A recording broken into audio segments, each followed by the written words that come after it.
Bel and the Dragon, Chapter 14. A God Without Life. After King Astyages was laid to rest with his ancestors, Cyrus the Persian succeeded him as king.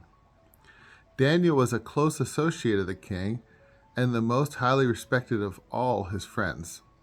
The Babylonians had an idol called Bel, and every day they provided it with an offering of 12 bushels of the finest flour, 40 sheep, and 6 measures of wine. Even the king revered this idol and went each day to worship it, but Daniel adored only his own God. So the king asked him, "Why do you refuse to adore Bel?" Daniel replied, "Because I do not worship idols that were fashioned by human hands. I worship only the living God, who created heaven and earth and has dominion over all living creatures." The king persisted, "Do you not believe that Bel is a living God? Can you not see how much he eats and drinks every day?" Laughing, Daniel said, "Do not be deceived, O king. This idol of yours is composed of nothing but clay inside and bronze outside. It has never eaten or drunk anything." On hearing these words, the king became infuriated. He summoned the priests of Bel and said to them, "If you do not tell me who is consuming these provisions, you shall die. However, if you can prove that it is Bel who is eating and drinking them, then Daniel shall be put to death for his blasphemy against Bel." Daniel said to the king, "Let it be as you say." Now there were 70 priests of Bel, in addition to their wives and children. The king, accompanied by Daniel, entered the temple of Bel. And the priests of Bel said to him, "We will now take our leave. We ask you, O king, to set out the food yourself, and the wine you have prepared. Then lock the door and seal it with your signet ring. When you return in the morning, if you do not discover that Bel has consumed all of it, order us to be put to death. If such is not the case, then Daniel must die for his blasphemy, for making false charges against us." They were not worried about the outcome, because beneath the table they had constructed a secret entrance through which they always used to come in and consume all the provisions.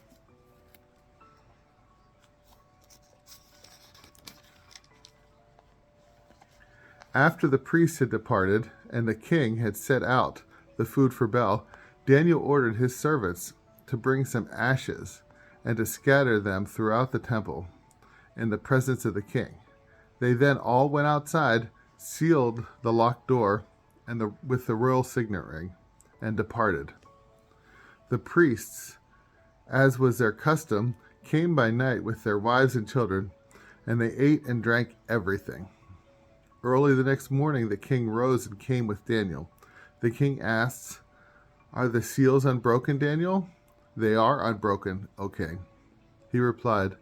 As soon as the door was opened, the king looked at the table and cried out, "Great are you, O Bel! There is no deceit in you." But Daniel laughed as he restrained the king from entering. "Look at the floor," he said, "and take note of whose footprints these are." The king replied, "I see the footprints of men, women, and children."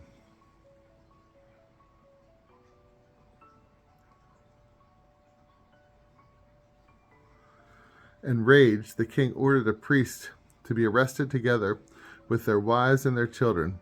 They showed him the secret door through which they used to enter to consume the provisions on the table.